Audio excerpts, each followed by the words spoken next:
Dear students, protein synthesis को ही आगे continue कर रहा हूँ।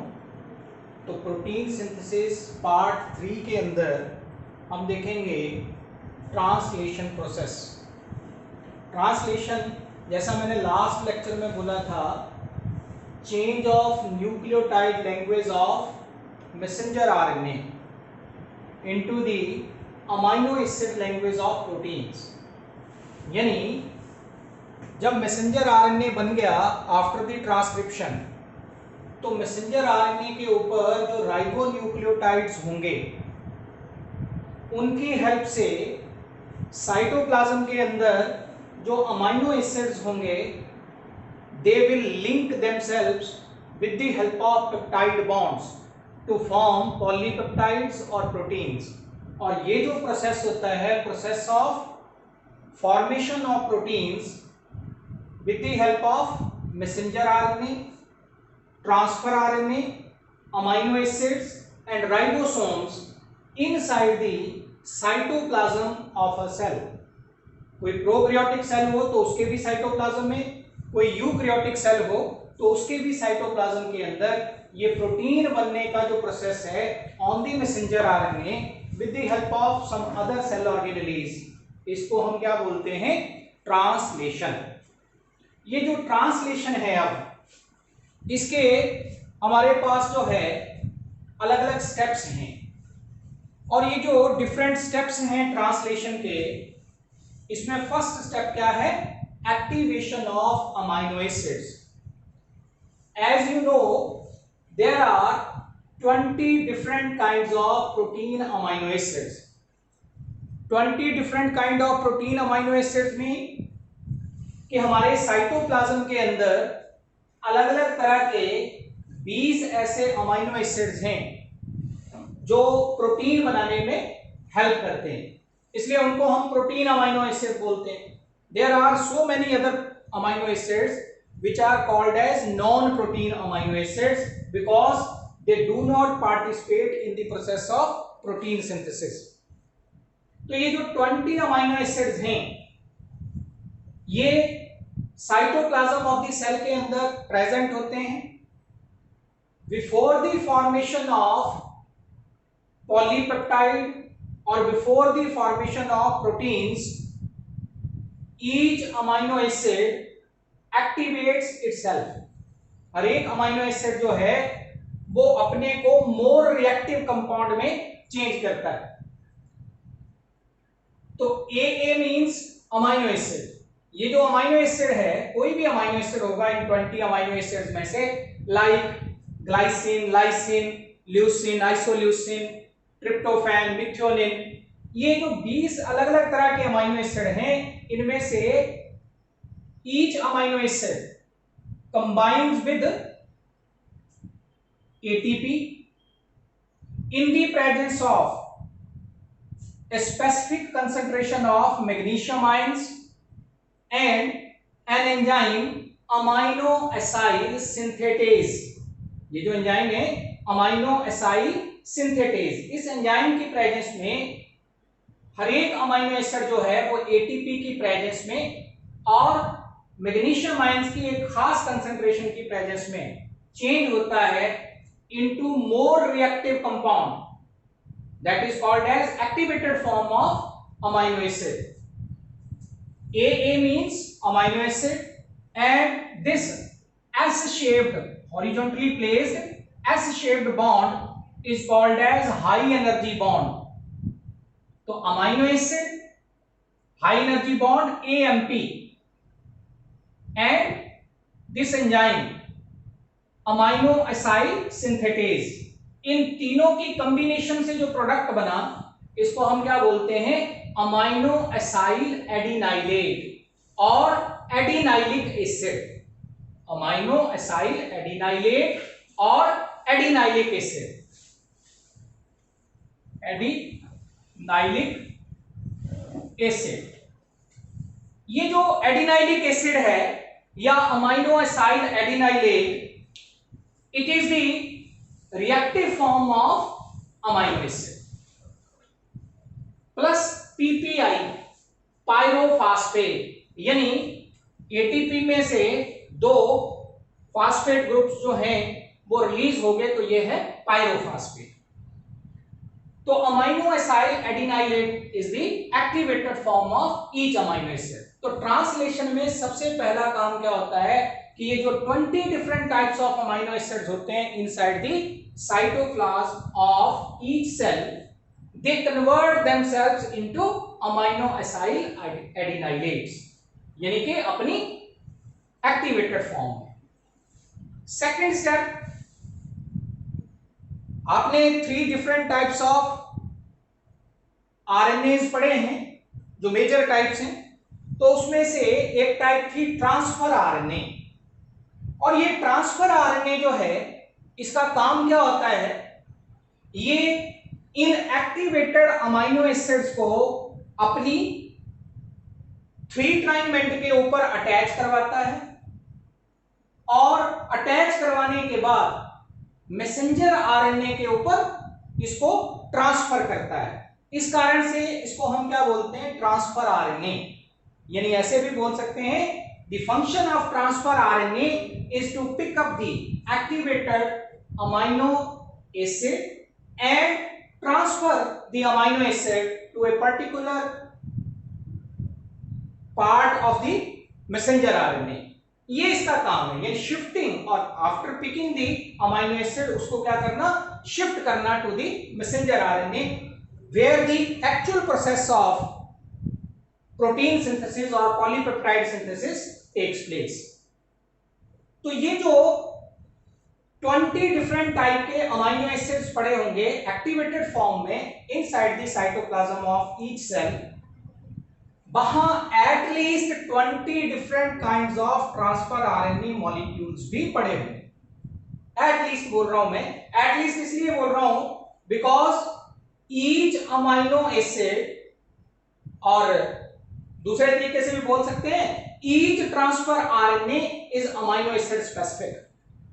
यानी ऐसा नहीं कि कोई भी ट्रांसफर आरएनए का मॉलिक्यूल किसी भी activated form of amino acid को पिकअप कर लेगा।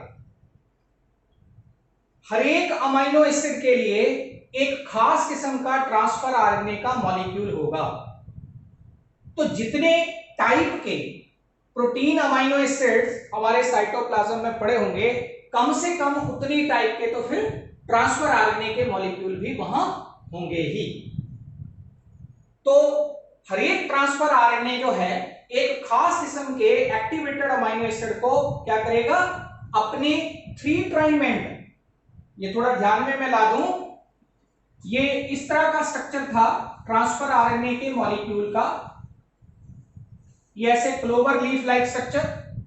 तो जिसमें ये वाला जो एंड था ये था 3' and, and this and is 5' and. ये जो 3' एंड होता है इसके ऊपर लास्ट में OH ग्रुप होता है, OH ग्रुप। तो इस OH ग्रुप के साथ जो अमाइनो एसिड होता है उसका एसिड ग्रुप जो है वो अटैच होगा, यानी कि यहां लॉस ऑफ वाटर मॉलिक्यूल होगी जैसे ही अमाइनो एसिड यहां पे जुड़ेगा। तो ये जो अटैचमेंट होती है, यानी ट्रांसफर आरएनए के मॉलिक्यूल के साथ जब यहां खास किस्म का अमाइनो एसिड जुड़ गया, मान लो मैं यहां पे ये लिख रहा हूं MET। MET क्या है, it is the short form of an amino acid called as methionine. Methionine को शॉर्ट फॉर्म में MET लिख रहे। तो ये ट्रांसफर आरएनए का मॉलिक्यूल है जिसके 3' एंड के ऊपर मिथियोनिन जुड़ गया। अब ये जो मिथियोनिन जब इसके साथ अटैच हो गया तो इसको हम क्या बोल देंगे, अब इसको हम बोल देंगे कि अब transfer RNA molecule charged up हो गया या चार्ज्ड हो गया with N amino acid.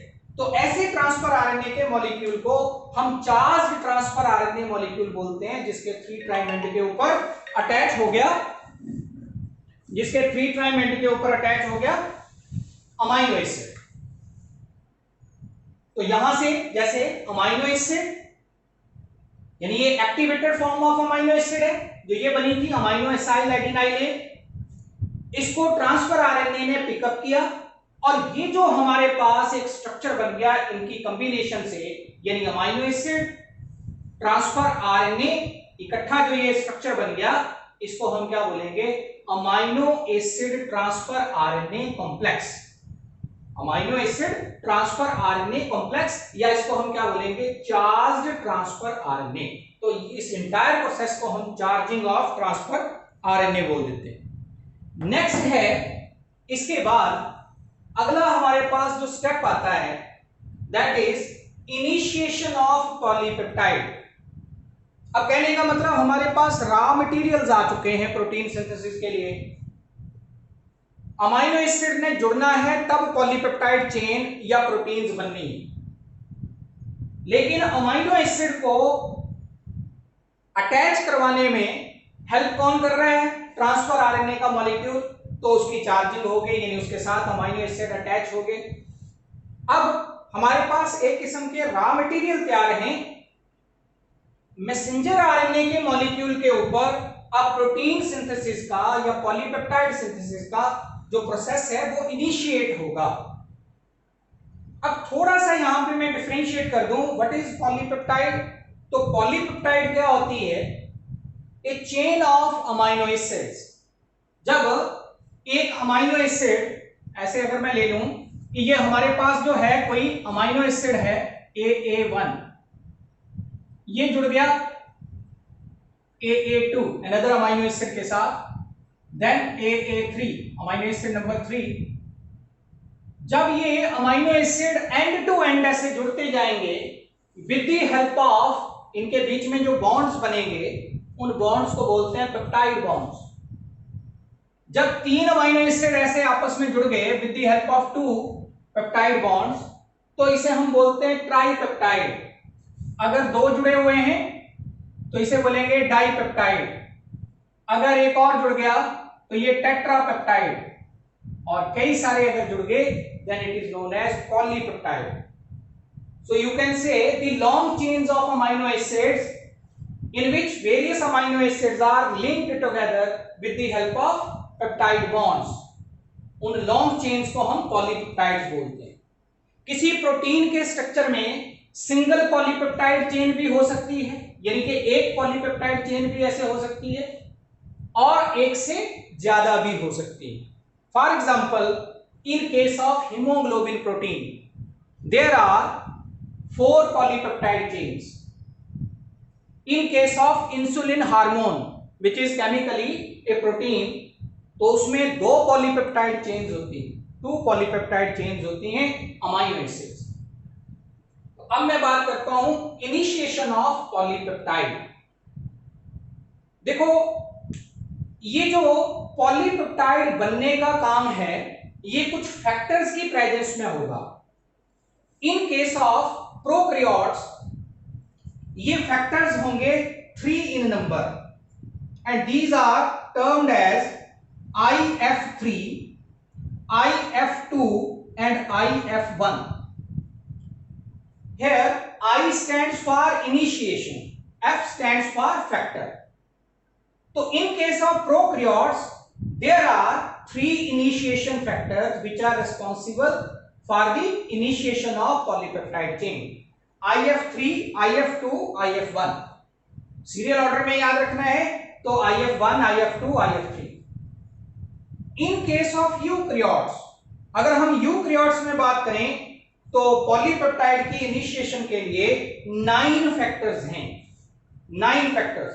Prokaryotes में तो ओनली 3 हैं, यूकैरियोट्स में 9।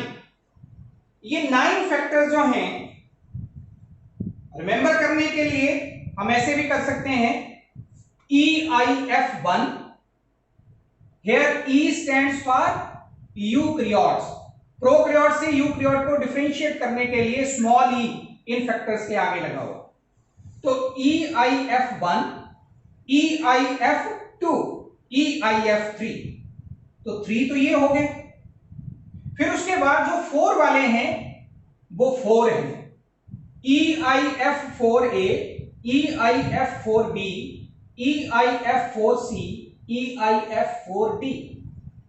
तो 3 तो हो गए EIF1, EIF2, EIF3 और 4 वाले क्या हैं? 4A, 4B, 4C and 4D।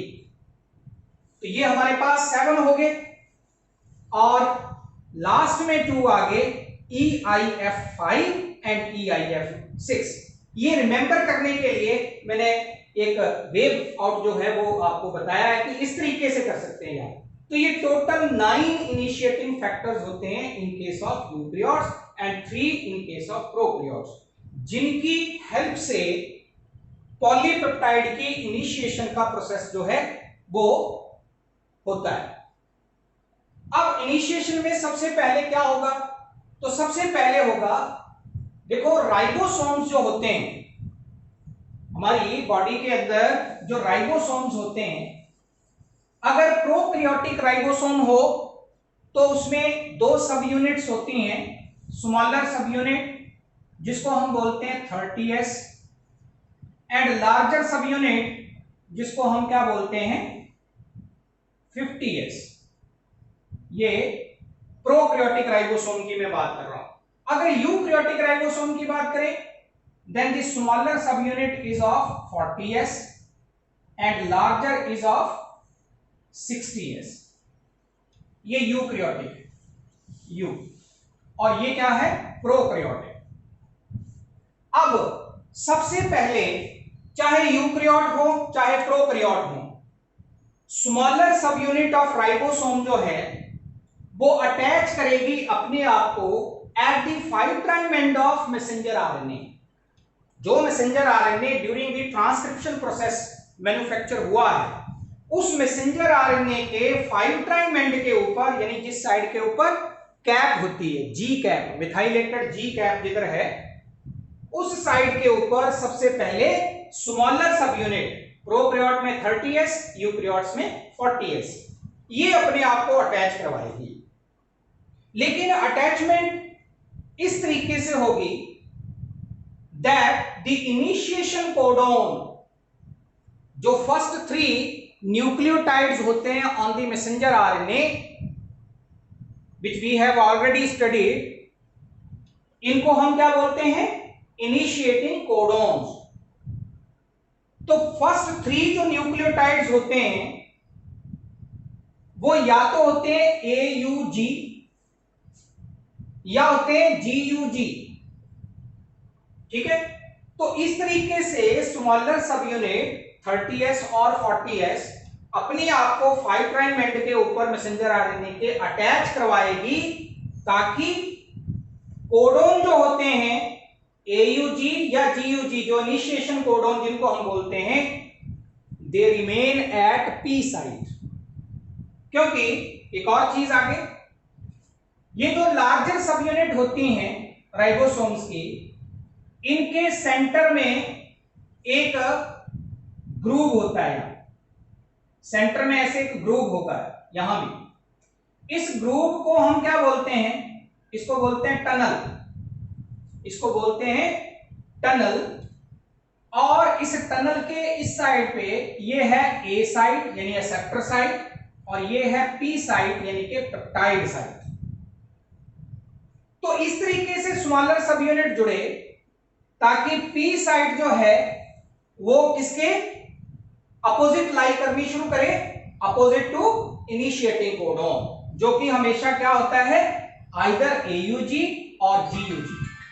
तो इस तरीके से हम ये बात करेंगे कि सबसे पहले अटैचमेंट हुई स्मॉलर सब यूनिट की, प्रोकैरियोट्स में भी और यूकैरियोट्स में भी। नेक्स्ट है इसके बाद अगला कि ये जो अटैचमेंट होगी स्मॉलर सब यूनिट की eight the 5 prime end of messenger RNA, ये यूकैरियोट्स में तो होगी with the help of effector EIF2। ये जो EIF2 नाम का फैक्टर था, यूकैरियोट में तो इसकी हेल्प से स्मॉलर सब यूनिट राइबोसोम की अटैच होगी, और स्मॉलर सब यूनिट यूकैरियोट्स में होगी कौन सी 40S। जैसे कि ये देखें 40S सब यूनिट प्लस मैसेंजर आरएनए यानी उसके साथ जुड़ी in the presence of EIF2 factor, और ये बन गया 40S मैसेंजर आरएनए, यानी मैसेंजर आरएनए के साथ ये 40S सब यूनिट जुड़ गई। यही अगर प्रोकैरियोट के सेल की बात करें तो यहां क्या आ जाना है, फिर यहां आ जाएगा 30S, क्योंकि उसमें स्मॉलर सब यूनिट 30S की है, और यहां फैक्टर EIF2 की बजाय कौन सा आ जाएगा, तो फैक्टर आ जाएगा IF3,